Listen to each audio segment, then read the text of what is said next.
ஆண்டவராகிய இயேசுவின் நாமத்தினாலே இந்த காலை வேளையில் கூட உங்களை யாவரையும் வாழ்த்துகிறேன். கர்த்தர் உங்களை ஆசீர்வதிப்பாராக.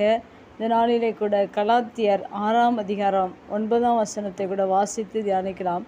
நன்மை செய்கிறதில் சோர்ந்து போகாமல் இருப்போமாக.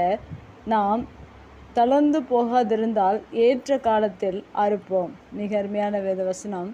நன்மை செய்கிறதை குறித்து இங்கே சொல்லப்பட்டிருக்கிறோம். மெய்யாகவே ஒவ்வொரு நாளிலும் நான் நன்மை செய்கிறவர்களாக இருக்க வேண்டும், நன்மை செய்கிறதுல சோர்ந்து போகாமல் இருக்க வேண்டும் என்று வேதவசனம் சொல்லுகிற பிரகாரம் ஒவ்வொரு நாளிலும் அநேக நன்மைகளை நீங்கள் அநேகருக்கு செய்ய நாம் கற்றுக்கொள்ள வேண்டும். அதில் தளர்ந்து போகாமல் இருக்க வேண்டும். அநேக நன்மைகளை செய்து சோர்ந்து போகிறார்கள், தளர்ந்து போகிறார்கள். அப்படி அல்ல, நாம் சோர்ந்து போகாதபடிக்கு நன்மைகளை செய்யும்போது ஏற்ற காலத்தில் அறுப்போம் என்று வேதவசனம் சொல்லியிருக்கிற பிரகாரம் அநேக ஆசீர்வாதங்களை நம்முடைய வாழ்க்கையில் தேவன் கொடுக்க அவர் வல்லவராக இருக்கிறார்.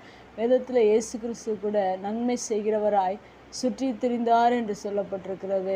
இயேசு கிறிஸ்து முன் அடையாளமாக அநேக நன்மைகளை ஒவ்வொரு நாளிலும் அவர் வாழ்ந்த நாட்களில் ஒவ்வொரு நாளிலும் அநேக நன்மைகளை அநேக மனிதர்களுக்கு செய்திருக்கிறார். அதுபோல் உங்களுடைய வாழ்க்கையிலும் இயேசுவை போல நன்மை செய்கிறதில் நீங்கள் சோர்ந்து போகாதிருக்க வேண்டும் என்று அநேக மனிதர்கள் நன்மை செய்கிறதில் சோர்ந்து போகிறார்கள், செய்வதை மறந்து விடுகிறார்கள். ஆனால் இயேசு கிறிஸ்து அநேக நன்மைகளை இந்த பூமியில் செய்தது போல நம் ஆண்டவருடைய பிள்ளைகளாகிய நாமும் கூட நன்மை செய்கிறதில் சோர்ந்து போகாதிருக்க வேண்டும். அநேக நன்மைகளை நீங்கள் ஒவ்வொருவருக்கும் செய்யுங்கள். கர்த்தர் உங்களை ஆசீர்வதிப்பார். அது மாத்திரமல்ல, இந்த வேதவசனத்தில் சொல்லப்பட்டிருக்கிறது, நாம் ஏற்ற காலத்தில் அழிப்போம் என்று சொல்லப்பட்டிருக்கிறது.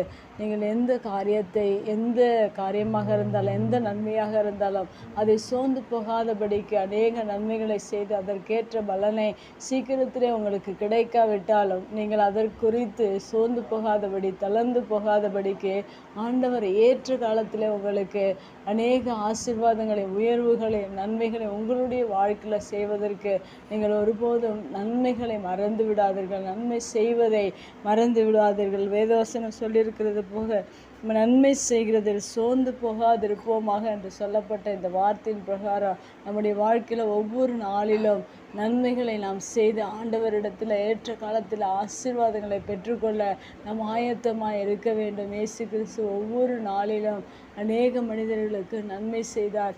ஒவ்வொரு நாளிலும் அற்புதங்களை செய்தார், அதிசயங்களை செய்தார், அநேகருக்கு உணவளித்தார், அநேக நன்மைகளை செய்திருக்கிறார். அதுபோல் நம்முடைய வாழ்க்கையிலும் சுவிசேஷத்தை அறிவிக்கிறதிலும், அநேகருக்கு நன்மை செய்கிறதிலும், ஜெபிக்கிறதிலும், ஜெபத்தில் தாங்குகிற காரியங்களிலும், எல்லா விதத்திலும் நன்மைகளை நாம் ஒவ்வொரு நாளிலும் இயேசுவை போல நாம் செய்யும்போது மெய்யாகவே உங்களுடைய வாழ்க்கையில் நீங்கள் ஏற்ற காலத்தில் அநேக ஆசீர்வாதங்களை, அநேக நன்மைகளை, உயர்வுகளை நீங்கள் பெற்றுக்கொள்ளும்படியாக தளர்ந்து போகாமல் நன்மை செய்யுங்கள். கர்த்தர் உங்களை ஆசீர்வதிப்பார்.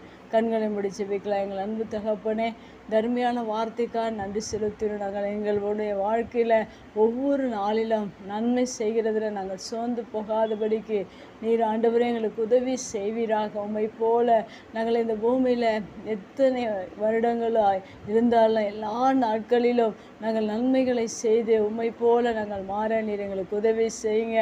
நீர் ஆண்டவரே எங்களை ஆசீர்வதிக்கும்படியாக, ஏற்ற காலத்தில் எங்களை உயர்த்தும்படியாக ஆண்டவரே நாங்கள் நன்மை செய்ய எங்களுக்கு கற்றுத்தருவீராக.